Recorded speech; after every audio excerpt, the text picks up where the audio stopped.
Welcome to Purpose. I'm your host, Corie Clark.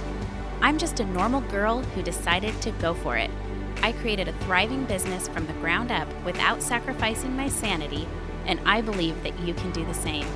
You were created on purpose, for a purpose, and I fully believe you can turn that purpose into profit. Each week, I'm going to bring you practical advice to help you live your life and grow your business on purpose.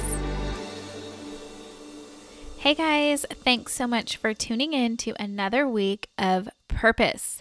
I am your host, Corie Clark, and on this week's episode, I'm interviewing my dear friend, Kelsey Humphreys. Now, she sent over the most amazing bio, and I don't usually read these things word for word, but I have to read this one word for word for you guys because it will seriously explain exactly who she is, exactly what she does. But before I get into that, I just wanted to share with you guys real quick, I have a free challenge starting next week, and it is for anybody who is starting out as an entrepreneur or already is an entrepreneur and you just feel like you're in a rut and all you really want to do is make more impact and more income. I mean, that's what we want, right? It's the reason we're in business is to impact the world around us and to create more income so that we can keep impacting the world around us, right? Okay. So I know what it's like to feel lost and confused. And so I have put together this challenge. I haven't done one since last year. And I've had people asking me if I'm going to do another one. I don't know what I was waiting for, but I sat down this weekend, mapped it all out. I know exactly what I'm going to teach you guys. So next week on Monday, the 6th, we're going to start the challenge, and it's going to include live trainings and all kinds of fun stuff. So if this is something that you want to take part in, along with tons of other amazing boss babes, then go to CorieClark.com/challenge. Or you can find it in the show notes. I'm super excited. I've already seen a bunch of people signing up, and it's just going to be a great week next week. So, okay, on to the interview. Like I said, it's my dear friend, Kelsey Humphreys, and we get a little bit into how we met, and I just want you guys to know that she's just an amazing human being. And what we're going to share with you guys is how she was able to get amazing guests like Tony Robbins on her show. I mean, seriously, I don't even think I could interview Tony Robbins because I would be like shaking in my skin, but she didn't, and he's not the only one. But we actually get into a ton of just real talk conversation about being an entrepreneur, about being disciplined, about showing up, putting in the time, doing the work, and living a purposeful life. So it really is such a great interview. We really touch on purposeful living and running a purposeful business and everything in between. So I am so excited for you guys to meet my friend Kelsey. But now I want to share with you this freaking insane bio because I'm like, maybe I should have Kelsey write my bio. She just really is even more amazing than she sounds. But okay, here we go. So, motivational comedian Kelsey Humphreys is on a mission to get you laughing and keep you moving toward your goals. Her interviews, comedy sketches, and music videos have received over 2 million views. 2 million. Hello? I mean, she didn't write that part. I was just saying 2 million. And viewers have watched over 20 million minutes of her content. She is not only an accomplished talk show host and pop singer, songwriter, but also a wife and mom, best-selling author, and international keynote speaker and MC. She has spent over 4,000 hours studying success and interviewing moguls on The Kelsey Show.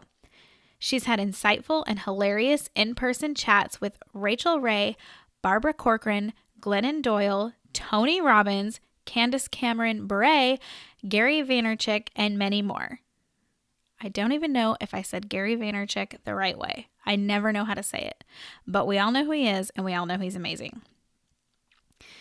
Viewers love how she breaks down success for the rest of us, applying guest lessons for our everyday, slightly less glamorous, non-celebrity lives. A true mompreneur, she grew her show from 0 to Tony Robbins as a guest in just 18 months. From suburbia without an agent, publicist, or a team. And she's continued to grow ever since, in between superstar activities such as cooking, dishes, and so much laundry. You guys, Kelsey is the real deal. She really is just like the rest of us. And she got Tony Robbins on her show, and she's going to tell you how she did it. So tune in to this week's interview with Kelsey. Hi, Kelsey. Thanks so much for being on the show today. This is so fun. Thank you for having me. I love being on my friends' shows. It's so great.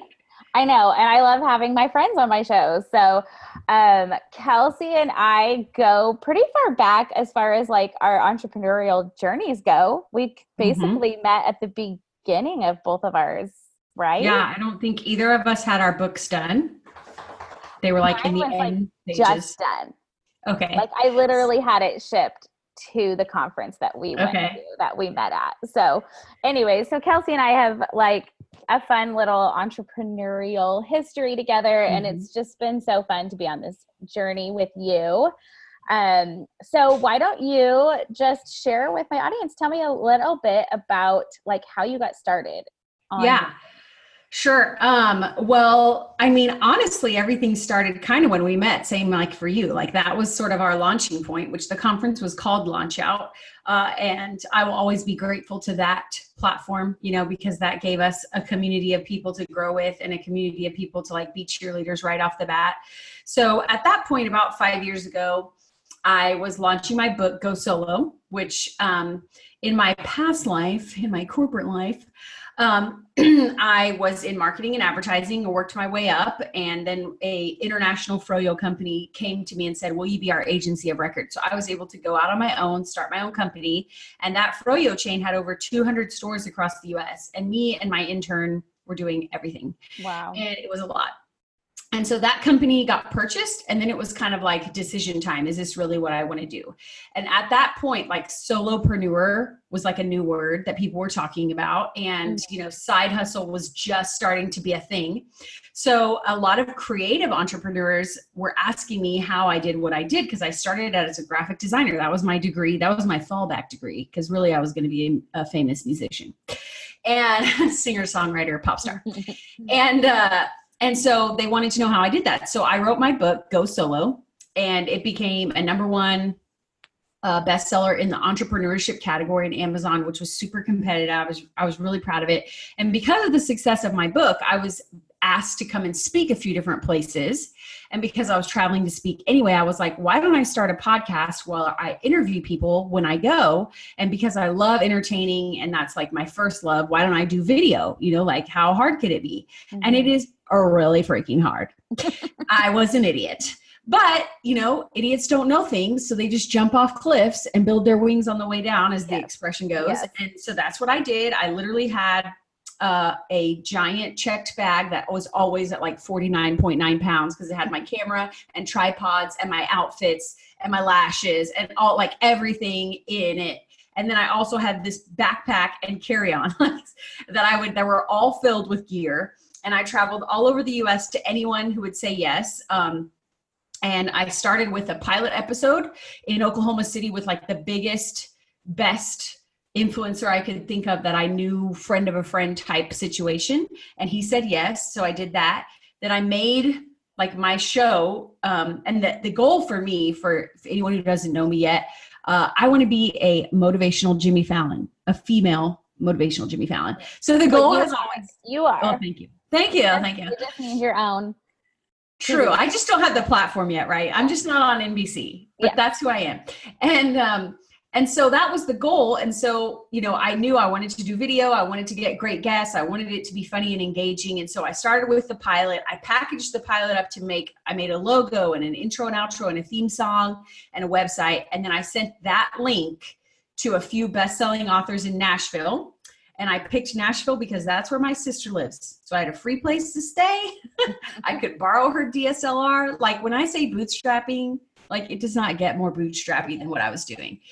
And then it just went from there, because once I got those authors, that was enough to start pitching bigger names and reaching out to bigger platforms. And then as the saying goes, I went from zero, no show, to having Tony Robbins on my show in 18 months. Wow. Yeah. That is amazing. And yes, I know you're not lying, because I've seen you in action, and you are like the epitome of like hustle. Like, I'm going to do this, and doing it. Like literally, I don't think I know another person that's as motivated and driven as you. So, and I literally like, I think maybe it was in Dallas or something. I was there for a conference, and you were coming in to interview somebody, maybe Pat Flynn or somebody, or somebody, because it was like, anyways, I don't remember what the conference was, but I remember it was like, you're like, I have 5 minutes to say hi. And you're literally like, like what you just said, you're like walking down the hall, and it looked like you were carrying like a whole building. I was like, oh my gosh, do you need help?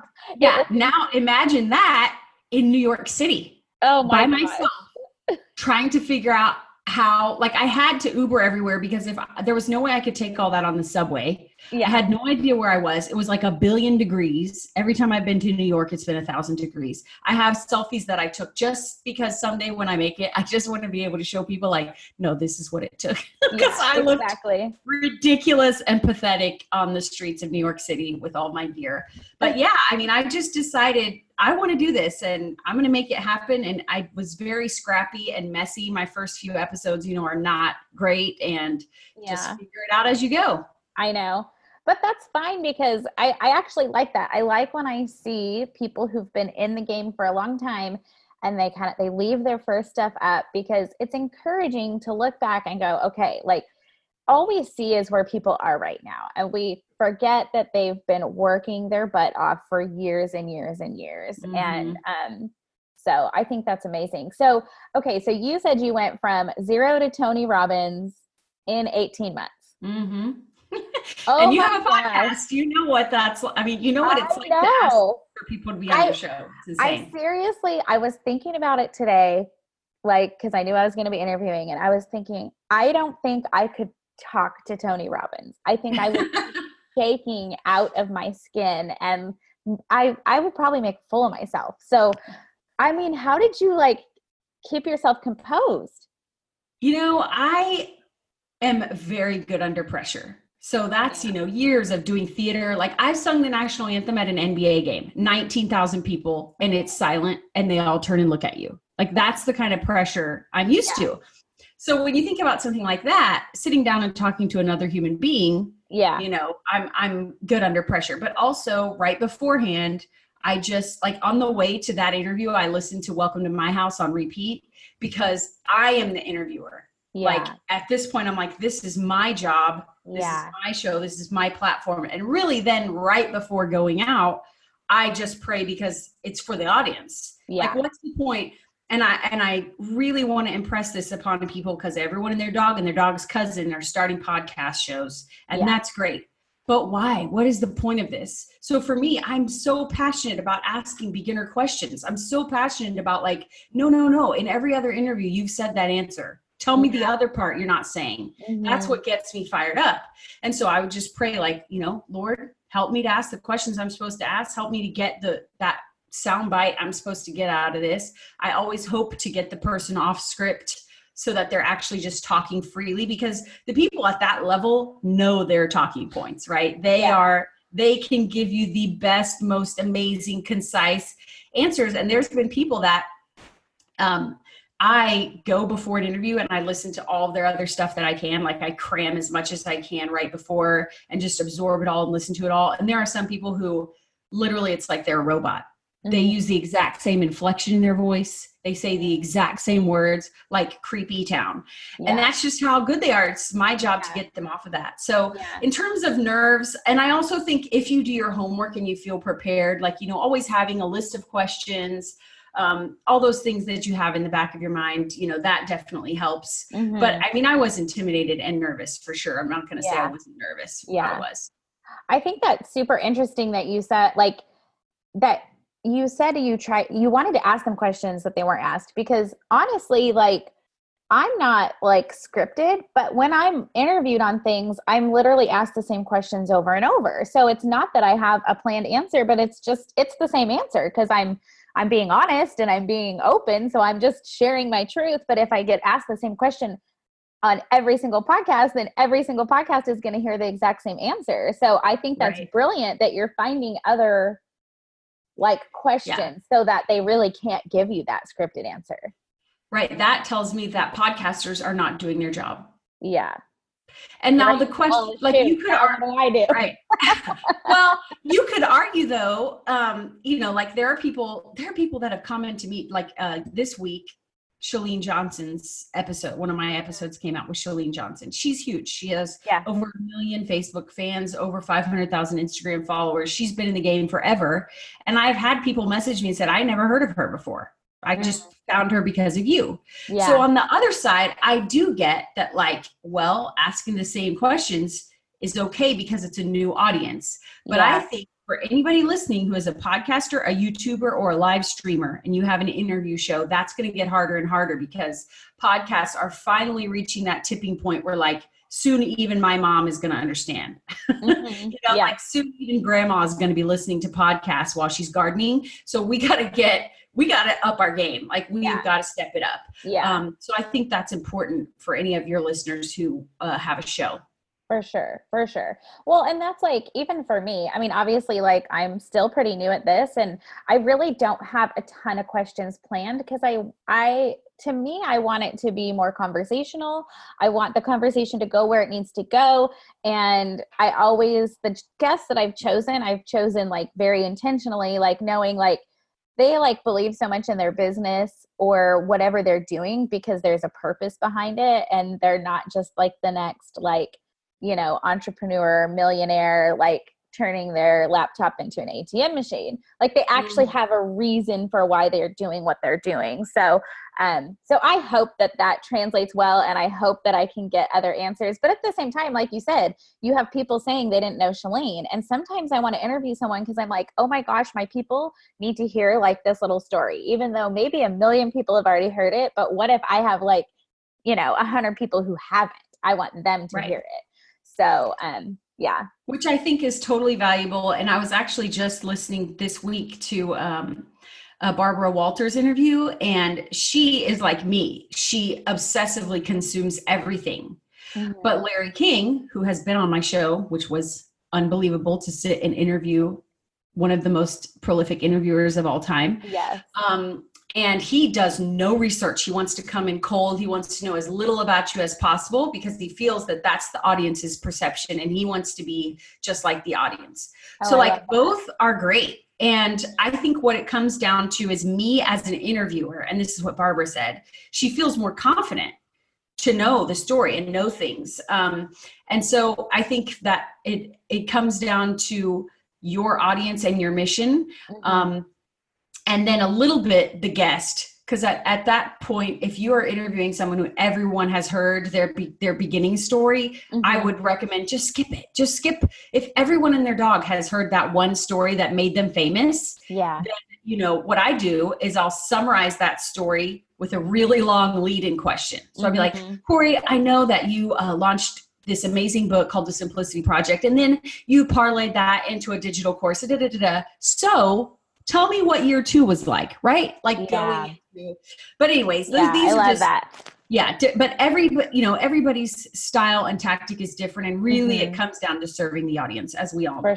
For sure. Well, and I agree, because I can, there's a lot of people that I'm a huge fan of, you know, and I'm not going to keep listening to interviews over and over just because it's a different interviewer, unless there's something that grabs my attention. So I would assume like you've got to ask your different questions, but then you got to make sure like that your title and your tagline and everything else is saying like, oh my gosh, you'll never guess like this new thing I found out about Tony Robbins. Because I mean, doesn't everybody know everything about Tony Robbins? Mm-hmm. Exactly. Okay, so tell me, so 0 to 18 months, or, 0 to Tony Robbins in 18 months. Mm-hmm. But before Tony, like, who was your first, like, oh my gosh, like, this is amazing that I'm interviewing this person? Or was he your first one? It's hard for me to remember them in order. It was such a blur. I mean, before Tony Robbins, like the very first Nashville trip was Jeremy Cowart, who is a celebrity photographer in Nashville. And that was pretty cool because like his clients include, Reba and Kristen Chenoweth. Like those are the people that he shoots in, like he shoots famous people, their photos. And so like just standing there in his gallery, like that was crazy. And also Crystal Payne was one of my first big guests that one Nashville very first trip. And she founded Money Saving Mom and has like a bazillion followers that are all diehard. So, leading up to Tony, I can't remember, but I just know he was such a tipping point. Like he was just so much bigger than anybody else. It was just, it was crazy. Yeah. So what was it like? Like, how long did it take you to book that interview? Did you have to ask 100 times, or was it like one time and you got him? With his, it was an interesting situation because I pitched the interview and then it was, I want to say weeks later that a separate entity, his publicist, reached out to me. So like I had reached out, to probably, I can't remember exactly who it was. It was one of his, listed companies, but I did the digging and the research. I have a whole system for finding the right human being and send it. And that person forwarded it to the publicist. And then the publicist got back around to me. So, it was, a few weeks of waiting, but I like to be upfront with people. The only reason I got Tony Robbins as a guest was because I had created leverage for myself. And what that means is I had partnered with somebody bigger than me. I'm going to say it again, y'all, partnered with somebody bigger than me. So after I did that Nashville round of interviews, so I only had like 4 episodes done. That was it. I reached out to entrepreneur.com and success.com. And I said, I know you guys don't have much video content yet. This was 5 years ago. People were just starting to make video part of their magazine platforms, magazine. And so I said, I will write an article and clip a piece of my video out and send it to you and you guys can post it. And I didn't ask for any money. Success did pay me. Entrepreneur didn't. They still don't. I'm still a partner with them. But like that right there means that when Tony Robbins sits down with me, he gets an entrepreneur article, a success article. I also wrote a HuffPost article because HuffPost still existed. He got a podcast interview and a YouTube interview from one 45-minute sit down. That's 5 pieces of coverage. Yeah. Wow. So that is the key, is creating leverage. Now, even now today, you could probably partner with entrepreneur.com. They still take contributors. But that's so like the entrepreneurship space, is so broad. Yeah. So what I would say is think about all of your sub niches, like now, maybe I should be thinking about focusing on a specific, like a podcast type of, like if there was a, I don't know, I guess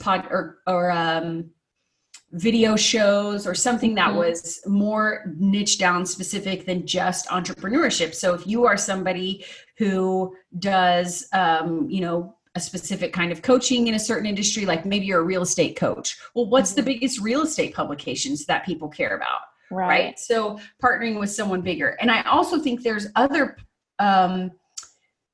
things you can do to create leverage. That you don't have to do it my way. And I have a lot of different ideas for people on different ways to create leverage, but that's the key, because if you're just you by yourself, there are a billion of you, in your closet, like we all do with our microphone and our laptop. So you got to go bigger. And I just want to refresh or restate what I just said. I reached out to them. You have to be proactive. This is a proactive way to grow, or to grow, you have to be proactive. Yeah. And so you were literally just doing this all on your own. Did you have training in this? Like, or did you have like a PR person that told you what to do? Or were you just like, I am figuring this out? I just figured it out. Yeah. My very first job out of college as a graphic designer was at a PR firm.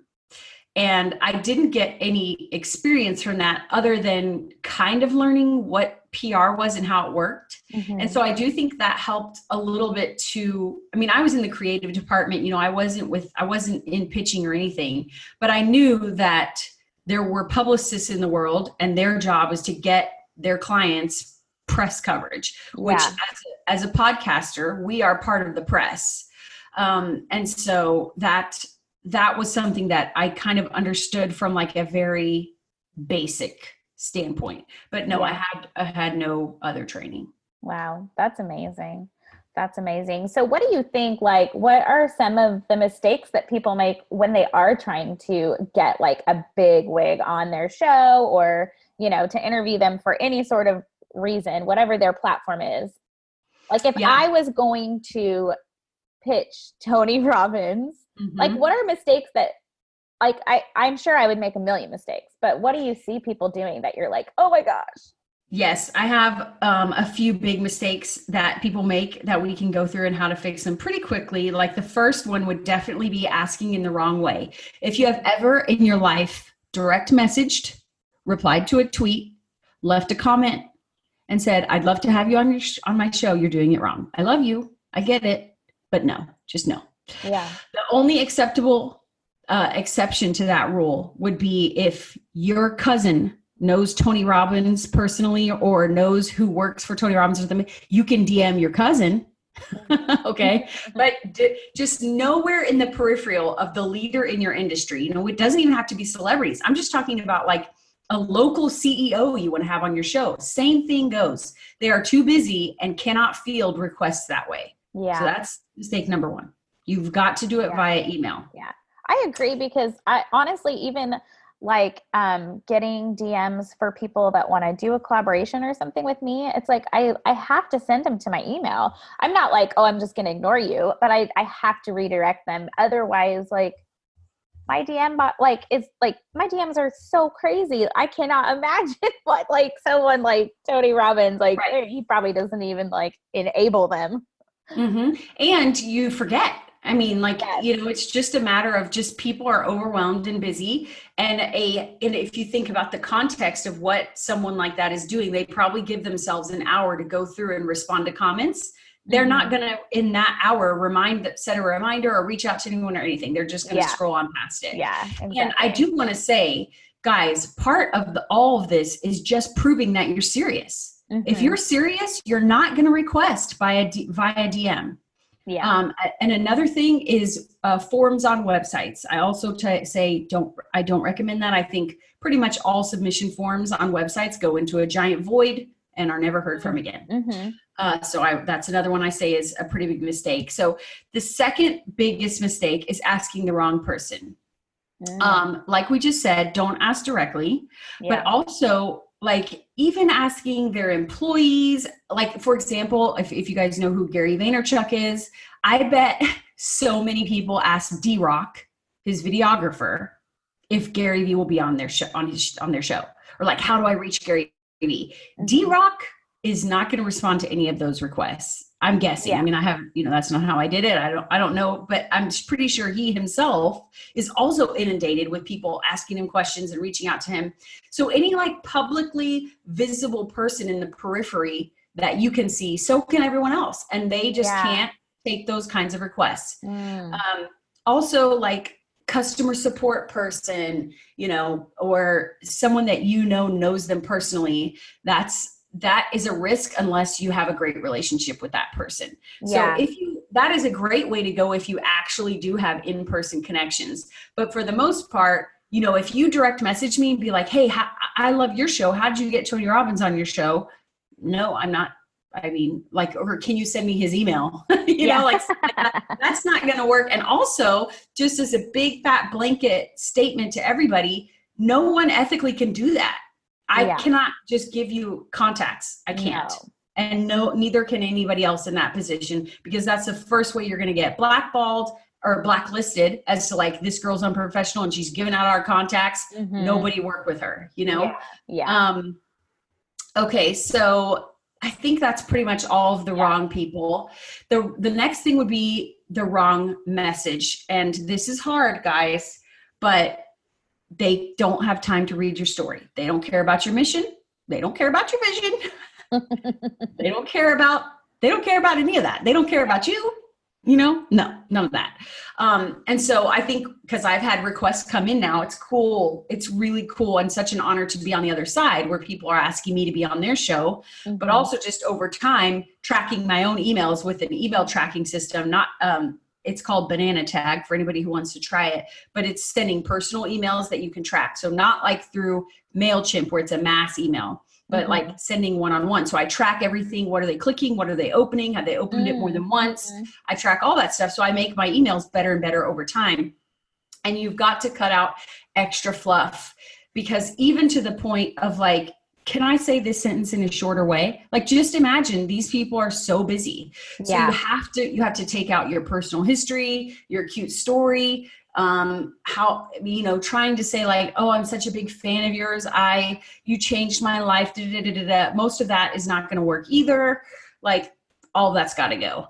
And so then let me just say the other mistake is asking at the wrong time. And that means not only like wrong time of day, wrong time of the week, but wrong time. Like if they're in the middle of launching something, they don't have time to do interviews. A good example of this is with authors. Okay. So authors put out a book, and after that book for like 2 months, they will do interviews until their face falls off. And then when that window has closed, they are now writing the next book, and they're not going to do any other interviews. They're doing no interviews until the next book. Okay. So let me help people fix these real quick. If you are asking the wrong way by doing like DMs or any of that stuff, now you're not going to do that anymore, because I just told you. So instead, you're going to find a human being to email. So then I said the second problem was asking the wrong person. So how do you find the right person? I have lots of strategies for this, because you have to become a super stalker. But you really do. And I hope people are hearing like, this is a lot of time and energy to get amazing guests. It really is, but it's worth it. But it's a lot of energy. But going and trying to find a publicist or head of PR or someone in the publicity department of their company, that is usually going to be the best point of contact. Now, if you go on the website, sometimes it will say like, for a podcast inquiries, email info at such and such. That emails probably get checked like once a month, and it's probably overwhelmed and overloaded. But if you can do some more digging and find out the name of whoever, like if they have a producer or they have an executive assistant that's in charge of their calendar, like do a little digging to try and find a name and email that person directly. So just listen to me that there are like 1 or 2 gatekeepers, and you're trying to find that actual gatekeeper. And then the wrong message is a hard one, because I could go through line by line how to write these great pitch emails. But instead of doing that, I just want to impress upon you that in the most concise way possible, you have to appeal to, well, first of all, remember you're writing to a gatekeeper that's a real human being. So, greet them. Hi, Jennifer. And then be very specific right off the bat what you're asking for. Like at the very beginning, I'm writing about a 20-minute audio interview with Tony or whatever, and so then right off the bat, they know what kind of request. And then it's your job to explain right after that why it's worth their time. And usually that means you're going to promote their new book, or you're going to talk about the nonprofit that they care about, or you're going to let them, share about some new endeavor or partnership or whatever. It's all about whatever the guest cares about. To land the interview, right? Yeah. So you should know ahead of time what they're about to launch, or what they're passionate about, what they want the world to know. So here's a great example. Someone like Tony Robbins, every Thanksgiving, he talks about his food thing. He has a thing where he does dollar matching for donations for food for homeless people or, poor people or whatever. I don't know what it's called. I can't think of it, but that's a good example because it's seasonal every year. So if you're really watching your mentors and trying to figure out what they're passionate about and when they talk about it, and even better, if you happen to be in some sort of food related space, if your show is about how to, I don't know, maybe you're in the restaurant business, right? Restaurant retail or restaurant industry is huge. And if you had a podcast about that, you could talk about like, how can restaurants get involved with his mission, right? So then off the bat, the gatekeeper is like, oh, you know what? Tony might actually care about that. Yeah. Or if you're somebody who's involved with shoes, Gary Vee now puts out a K-Swiss shoe a couple times a year. That's another great example of being like, we just want to dive deep all about the shoes because he cares about those shoes. Let's just talk about it. Right. Yeah. So that is the key. And you need to put in some credibility about yourself. I like to, we call this a hook. What is your hook? What makes your show different? What makes you interesting? If you have 10 million downloads, that's a hook right there. Yeah. For me, I name drop because having Tony Robbins on my show is a hook. That shows I'm credible. It's a good idea for your hook to have something that is unemotional and not arguable, like a time frame of 6 months. I've helped 200 clients. I have made 7 figures in 6 months. Something that's like a number that can't be, it's not emotional. It's a fact. That is a great way to form a hook that makes you credible. But again, we're talking about one sentence. So I think, and then, adding some social proof, if you have a great review or if you have tons of 5-star reviews where you can say, we have 1,000 5-star reviews or something like that would be great. Make sure you make it very simple and straightforward what you're asking for, 20-minute audio only on Tuesday or Thursday of any week in May, just really spell it out. Yeah. And that's it. I think it's the hardest part is finding the right person and then making yourself write a short email. Yeah. Because we are passionate people, right? We're entrepreneurs. We have a mission and vision. And I get so many emails where I'm like, oh, I can't read all this. And I'm like, I'm just me. People want me to be on their show. And I'm like, I can't. What is this about? Can you tell me? I almost sometimes want to reply and be like, can you tell me in one sentence what this is, please? But that's not very nice. It's so true. I mean, it's the truth about everything, not even pitching for an interview, like just putting up a blog post or a sales page, like keep it simple. I mean, I just feel like long form anything days are over. Like go ahead and have that info way down below. If people want to keep scrolling and keep reading, awesome.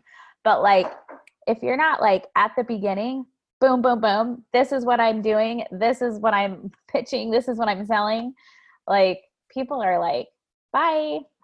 Yeah. I used the same tactic I just talked about before I even had a show. I basically did the same type email to get Barbara Corcoran from Shark Tank to endorse my book. She endorsed Go Solo cold. She didn't know me. Wow. I researched to figure out who her assistant was. I wrote to her directly. And right off the bat, I opened that email with, I think Barbara would like to know that only 8% of entrepreneurship books are written by women. I knew that would piss her off right off the bat. Wow. She's passionate about women in business. And so then I just wrote out really plainly who I was, that I had a successful marketing agency and now I had written a book to help others. And, again, just as concise as possible. So this strategy can also work for collabs or getting someone to review your product or endorse whatever you're working on. So it's all the same thing, which is just really being respectful of people's time and energy. Yeah. Yeah. I love that. I think that is excellent advice. So, okay, let's go back to, I want to just touch on before we wrap things up. I want to know, like, based on kind of all your interviews, like what's like a huge lesson you learned besides like how to interview or how to get those people? Like, what do you think has been like, was there anything that was super life-changing for you? Like even in the interview process or a specific person that really just was like an amazing story? I think that the most surprising thing I didn't expect almost every single person to say, even at a huge level, like celebrities, all of them, that they always bring up what I call a gractus, which is a gratitude practice. Like I expected them to be grateful, right? To just have an attitude of gratitude or just to be generally thankful for their success. But so many of them were like, no, every day I write down what I'm grateful for. I did not expect that. And so that is something that is easily added into a person's life to make a big difference. And then I think that it's just reiterated to me that there are basics of success for everybody, and they're all like doing it full out. For example, I mean, none of the massively successful people we look up to aren't drinking water. They're drinking water, they prioritize their health. All of the successful people that we look up to, all of them at some point had to get really serious about managing money or, like fill in the blank to whatever it is you think like, I don't know. No, they did. They're not, all of them are playing full out on the basics. Now, not all of them are doing a great job with family or prioritizing, like I'm sure some of them, the relationship side of thing is not great. And so then pay attention to that. Like, are you, who are your mentors? If they're not, if you're like learning from these people and their family life is in shambles, that's important. But I haven't had anyone on my show whose life was in shambles. But I just mean, I think we want to, even if I'm being brutally honest, I think starting a show, asking people questions, you're like on this quest, I definitely was on a quest to figure out how were people becoming successful? How were they becoming the exception to the rule? And you're hoping to find shortcuts, right? I mean, let's just be honest. Which there are definitely some things that'll take you to the next level faster. For example, a tactic like email list, right? Yeah. That's a basic tactic. It's not personal development. But it's something that is a shortcut of sorts. If you focus on your email list, you'll grow faster. And that's something everybody on every different industries, all different levels.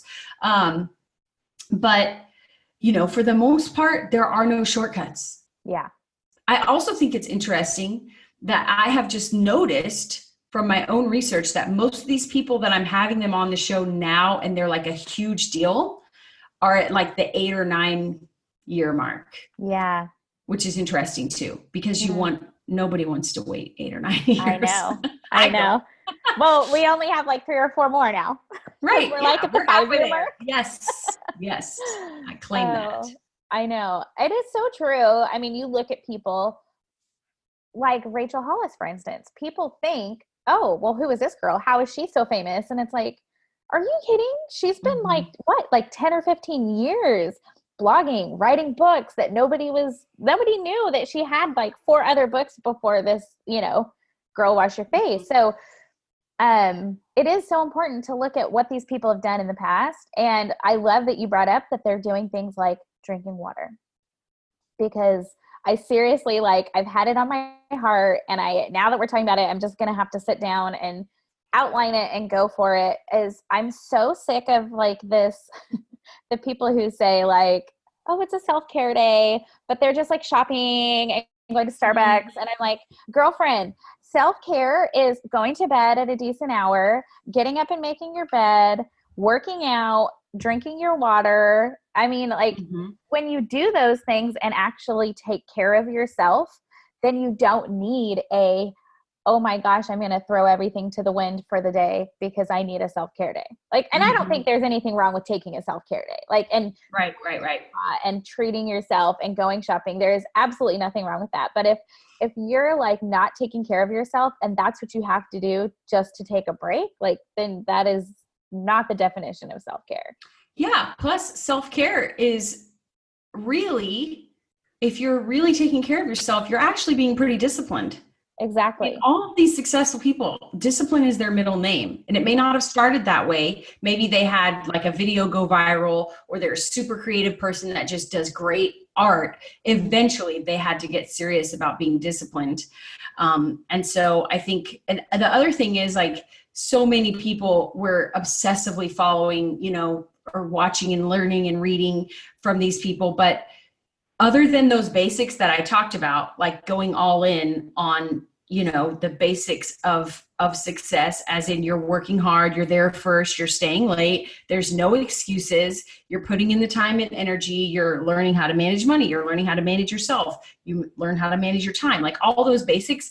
Other than that, we've got to stop thinking that if we do exactly what Corie Clark does, we'll be successful. Yeah. If you try and do exactly what I did with my show, it won't work. I'm different. You're different. And so you got to find the nuggets and then figure out how to do it for yourself. And I wanted to say one more thing that I think is helpful to people. I've never talked about this before, because you asked, like, what lesson have you learned from all of this?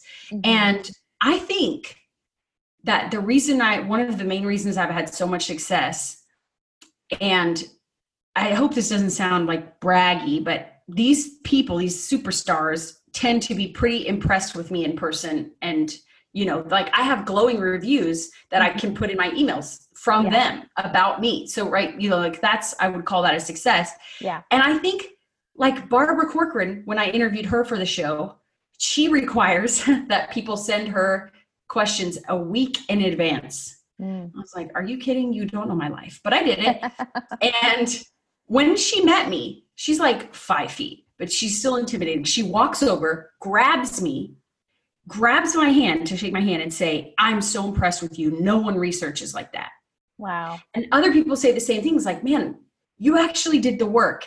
And I think we are still in this culture of, I say still because we've been talking about it for a while, but it's not sinking in, this whole Insta, we want it. We're not patient. We want shortcuts. Mm-hmm. And I think that people have been impressed that, like, man, this girl schlepped her own gear and has listened to every single other one of my interviews. So if someone's listening right now, whatever industry you're in, whatever game you're playing, people are going to be taken aback and notice and appreciate that you are playing full out, that you are all in, that you're doing the work, that you're putting in the effort, that you're not half-assing it. Yeah. They are going to love that about you, and you will feel better about that too. Yeah. And when you can figure out what it is that you should go all in on, and not just go all in on everything to the point of burnout and exhaustion, then you're going to take yourself so much further. Because like I am not going to listen to someone who has not done the work. You know what I mean? And doing the work doesn't mean you're working 24/7. Sometimes it does, but it's knowing what the right work is and putting your heart into it, because it's the right thing and you're going for it and you are not going to back down. Yeah. My mission, I feel like personal development has been so heavy for so long. And if you watch my shows, and you were talking about standing out, like my thumbnails are always me and the guest laughing. That's what I choose as a thumbnail, because you don't often see these massively successful people laughing their face off. True. That's what, that's where I'm like, man, I got to break this down for people and make it more light and more fun and make it more real. Like we're all just struggling along to, like, dang it, I forgot to drink water today. Like just keep riding that train because I'm bad at it. I have a system, but it only works if I do it right. And many days I forget. But make it real life, make it fun, make it enjoyable, so that more and more people get off autopilot and start to really love their life, really love who they're becoming again. So, the having that purpose, since this is the name of the show, like having that purpose and really focusing on that is going to give you the grit that you need to not give up. Yeah, definitely. 100%. I love that so much. Oh, this has been so fun. And I'm so excited for my listeners to meet you and get to know you better and watch all of your amazing interviews, because as you guys can see from everything she said, you're going to get better questions. Like, you're going to go watch a Tony Robbins interview that is not like the other Tony Robbins interviews, or, whoever she is. How many people have you interviewed? Do you know? Or how many people are on your show? I think that's one thing that surprises people. I think I'm only at like 75 or 80 interviews. Only? I mean, well, a lot of people who have been doing it as many years as I have a lot more quantity, but I've never been playing the quantity game. Exactly. The first year I did my show, I think I did 7 episodes, and that's it. That's all I put out the first year, because I really wanted to do quality over quantity. That's not as favorable for algorithms and statistics, right? But it's just been what I wanted to do. I wanted to have those meaningful conversations. So I think it's been about 80, but I mean, you know, just incredible people from all different industries, big YouTubers, big, even Candace Cameron Bure, like just OG TV star, you know? So a lot of great interviews. All of that's on YouTube, The Kelsey Show, and also an audio podcast if you prefer to listen. The audio podcast has interviews and the funny pep talks and comedy sketches and all of it in one place, just like YouTube. Love it. Okay, so before we wrap up, I always ask 2 questions, which you've kind of answered, but you've kind of just answered them through conversation. But what would be, number one, what would be your like best tip for someone who is starting out as an entrepreneur, as a solopreneur? If you could give them one piece of advice.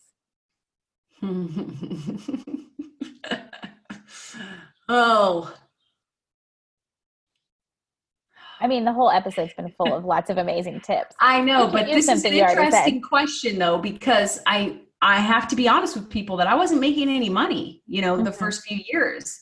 So this was all just investment on my part. You know, there was no profit, which a lot of businesses are not profitable in the beginning and no one talks about it. You know, they talk about revenue, not profits. Now I'm making more money than ever with my speaking. Like now, because the videos, I have all this name credibility and I've started doing all these big speaking gigs. And so finally we're hitting this tipping point where it's all coming back in terms of, you know, recovering the costs. And so honestly, if I could go back and do it differently, I probably would have worked harder on having sort of a side revenue stream or a different monetization strategy.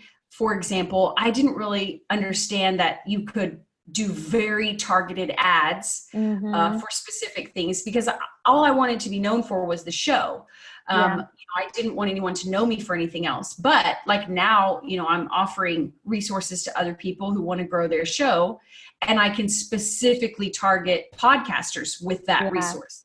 So I don't have to worry about my main audience, which is like, you know, moms who are just want to be better people. They want to laugh and they want a little bit of motivation. They don't have to hear my podcasting spiel. Right? Because I can target them with ads. And I didn't realize that. I didn't do some of the basics like email list building. They're not lying, y'all. I know you're listening. You're like, oh, get to it. Stop everything. We talk about it all the time because it's real. It's real.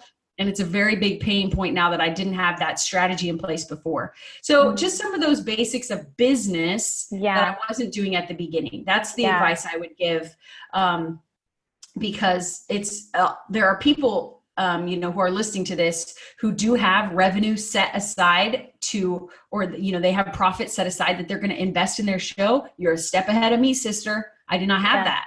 You know, so I had to just hustle my face off because I couldn't do paid ads like you can. You know? So the basics of business, as much as you want to just be passionate and do whatever, figure that out. That would be my piece of advice, even though it's not sexy and fun.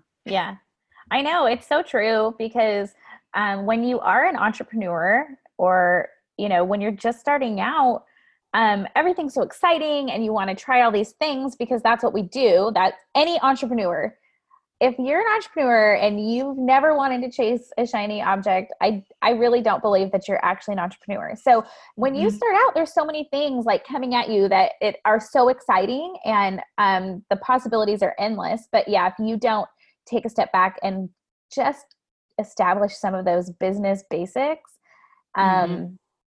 it's hard to fix down the road. I mean, I feel the same way. I like you're totally speaking my language, especially since I started with the Simplicity Project and the planner, and just helping people live like a more purposeful life. It just, that part grew really fast, which is amazing and awesome. And I'm 100% so grateful for, but it was like, it kind of took my focus off of like the long-term goal and what do I need to be setting up for my, 2-year, 3-year, 5, 10-year vision now that, so it's like, even though I've been doing this for 5 years, there is still new stuff that I'm figuring out. And And part of it is just comes with time, but I agree. If you're starting out, like, get those boring, basic things established so that when you blow up, you're ready for it.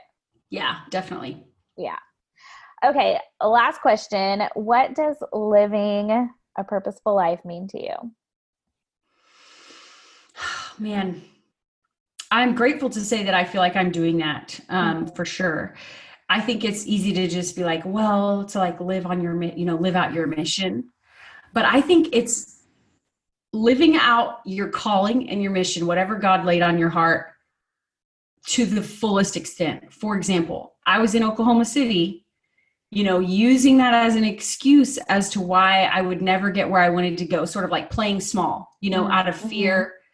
And then I just felt it impressed upon me it was like confirmed in all different angles. Like, if you really want to do entertainment, get to LA or New York, but we chose LA. Get to an entertainment. You're like, why are you playing this small version? I was like trying to convince myself, I'll just be a YouTuber, and like continuing to stay small. And that's not to say, guys, that your goal needs to be millions of people or to move across country or anything crazy like that.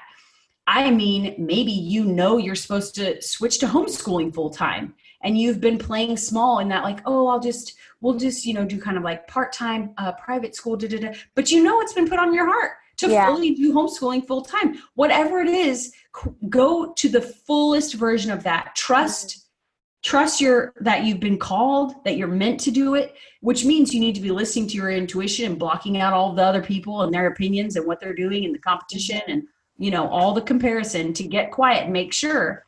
And then once you're sure, go all the way with it. And I think that is a purposeful life, or else it's kind of nagging at you. Like, I know my purpose and I'm not doing it all the way. That's not fulfilling. Yeah. So if you're listening to this is your sign, because you already knew it in your heart, to go all the way. I love it. That's beautiful. Thank you, Kelsey. Oh, thank you so much for being on the show. I always love talking to you. I love talking to you too. And thank you. And you asked me things I've never been asked before. And I talked about things I've never talked about before. So you're doing just fine. Awesome.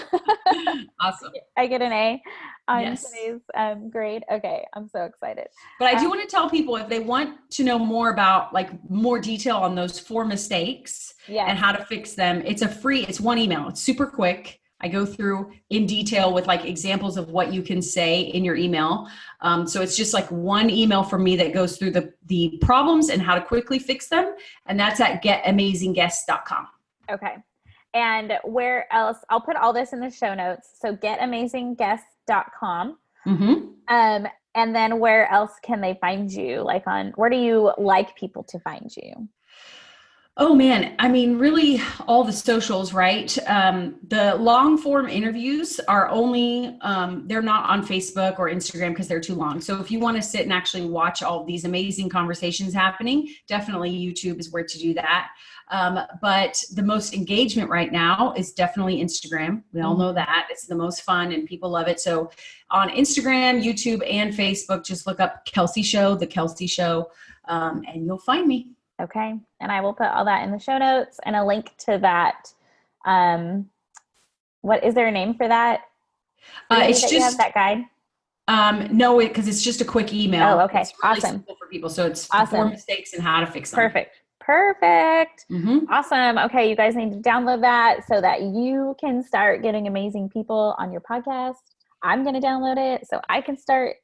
I feel like I need to up level my bravery too, because I get nervous thinking about interviewing someone that's, Yeah. Well, you get used to that after you get rejected a lot. Awesome. A lot of rejections and you don't care anymore. And eventually, like for Dave Ramsey and Rachael Ray, I had to follow up for 18 months. Wow. Yep. So you get all kinds of life lessons when you are going through this process, because yes, for sure. You get kicked down a little bit, get yourself back up. Okay. Yep. That's awesome. All right. Thank you so much, Kelsey, for being on the show today. I really appreciate it. Thank you. I love you. I love your show. And this was really fun. Yay. All right. Bye, guys. Bye. Okay, you guys, how amazing was that? I just truly love Kelsey so much. And I love how vulnerable she is and how passionate she is. And I really hope that you guys not only learned how to book amazing guests, if that's what you want to do, but I hope that you were inspired by how passionate she was about being an entrepreneur, about putting in the work, and about really truly living more purposefully as you grow your business. So thanks so much for tuning in. If you want any of the links to Kelsey's amazing goodness, her show, those tips that she had for if you want to be pitching, I've got all of those in the show notes, or you can go to CorieClark.com and I've got all her links there, as well as a link to my free challenge that starts next week. And that's at CorieClark.com/challenge. So be sure and screenshot this episode, tag me, Corie Clark, tag Kelsey, let us know that you're listening. Let us know what you think, because honestly, I think this was just one of the best conversations with two people who truly are trying to chase their dreams, build a business that actually is purposeful and intentional, and really just going all in and doing whatever it takes. So I hope you guys enjoyed it as much as I did, and I will see you guys next week on purpose.